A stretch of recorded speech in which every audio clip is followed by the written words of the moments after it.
सकाळी सकाळी गेलो होतो पंचकृष्ण डेअरीवर, आईस्क्रीम गेला तिकडनं, आईस्क्रीम घेऊन आलो. मग काय पब्लिक ठीकठाक ना. सकाळी सकाळच्या दिवसात मला आंघोळ पण नव्हती झालेली अजून. गेलो थोडा बाहेर तर पाऊस पडतच होता. ही दी आली होती वरतून, बडबड करत होती नुसती, खालीवर खालीवर करत राहती. मग त्याच्यानंतर थोडं मम्मीने मला काम सांगितलं, मग काम सांगितलं होतं, मग गेलो होतो ते काम करायला. मग काम झाल्यानंतर मग वापस बाहेर आलो, पाहिलं तर पाऊसच पडत होता.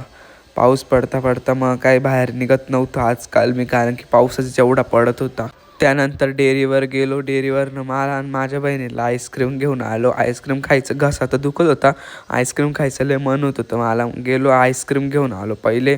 मग इथं माझ्या बहिणीची चालू होती बडबड.